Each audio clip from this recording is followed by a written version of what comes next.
have to take you to the new head office of the Standard Chartered Bank Ghana. After some 102 years, I believe, of operating in the country, they are opening a new headquarters here. President Akufo-Addo is speaking. Let's take you there live, and we'll be back with more. Near a decline in inflation and interest rates, or in education, where we have implemented the free senior high school policy, which has enabled 270,000 more Ghanaian youth to access senior high school than they otherwise would have done. Or in health, where we have revived the National Health Insurance Scheme so that the NHIS card is once again meaningful. Or in agriculture, where we instituted the program for planting for food and jobs, which ensured that this year we did not import a single grain of maize into the country.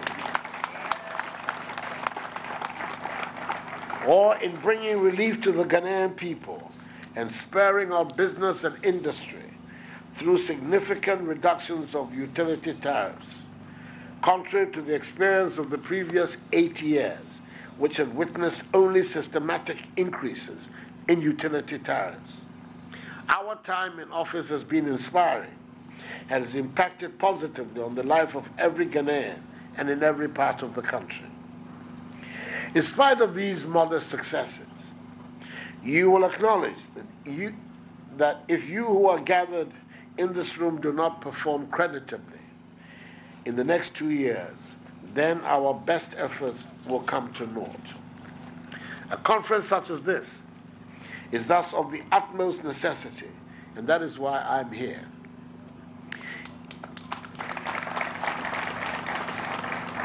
In recent weeks, and in the course of my nationwide tours, we've had the opportunity to meet and to share ideas, particularly on the need for stronger collaboration.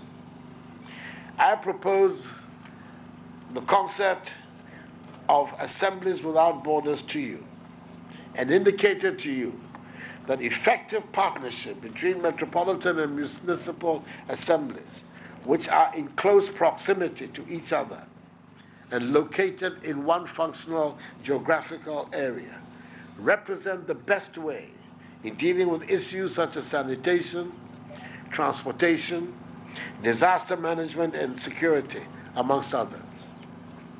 Currently, such a system is being implemented by the Accra Metropolitan in the Accra Metropolitan area. Together, the Chief Executive of the Accra Metropolitan Assembly and the Chief Executives of some municipal assemblies in Accra are working to deal with the vexed issue of sanitation in Accra, with the AMA Chief Executive as their coordinator. This collaboration has achieved significant results so far. The heaps of rubbish that were once permanent features in the areas of the respective assemblies in question are no longer in existence. This is a system I will recommend to other MMDAs for implementation. At the same time, we must continue to enforce our laws on sanitation, educate the public on the importance of disposing waste properly, and through private partnerships, facilitate the construction of recycling plants to deal with waste. With limited funds and several competing needs at the assemblies, I'm sure many of you are asking how, for instance, you're going to make funds available for the establishment of these waste processing plants. Article 245 of the Constitution of the Republic demands, amongst others, that MMDCs formulate programs and strategies for the effective mobilization of resources at the local level. It is incumbent on you to be innovative in this regard. Increasing your internally generated funds by some 30% should not be beyond you. Luckily for you, policies such as the National Digital Property Addressing System and the National Identification System, which we have implemented, should help you generate more revenue. Delivering on government's agenda should also mean that you pay particular attention and help in the effective delivery of our flagship programs such as Free SHS, Planting for Food and Jobs, and the Infrastructure for Poverty Eradication Program, which is providing the equivalent of $1 million per constituency to finance capital expenditure for infrastructure and other facilities in the localities. The One Village, One Dam and One District, One Factory policy initiatives, like all the aforementioned innovative introductions to the economy, are all very much local initiatives which must interest you. The challenge is very much for you to take advantage of these programs to bring change to your districts. You have the opportunity through these policies to change your districts from places where people move from to places where people move to.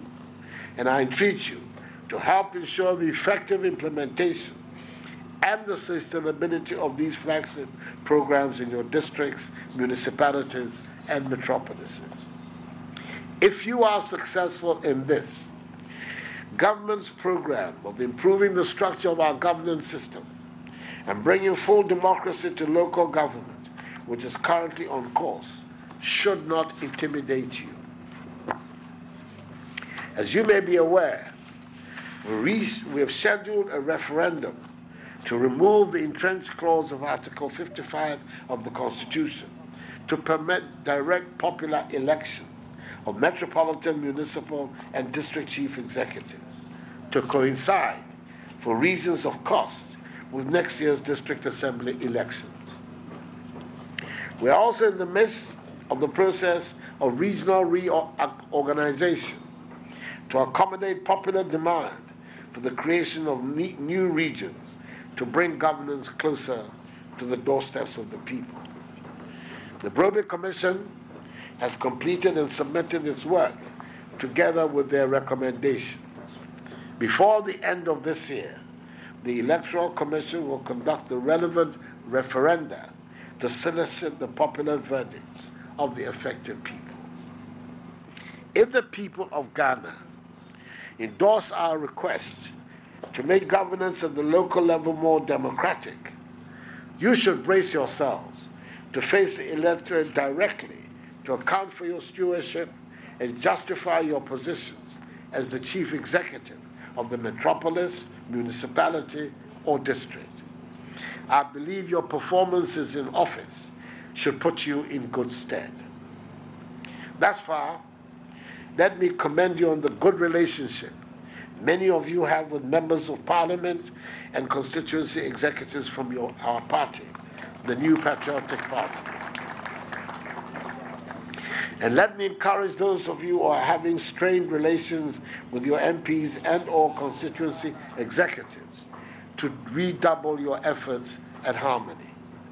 I have said it before, and the history of our nation tells us that the misfortunes of ruling parties in the general elections of 2000, 2008, and 2016 had a lot to do with the collapse in relations between MMDCs, MPs, and constituency executives of the then ruling parties. I urge you to forge closer relationships with your MPs and constituency executives, as it will only inure to our collective benefit and guarantee greater and more extensive development for the welfare of the Ghanaian people. We should never forget that it is the victory of the New Patriotic Party in 2016 that has made it possible for all of us, myself included as the prime beneficiary, to occupy our present positions. As chief executives, let me reiterate that you have my confidence and trust.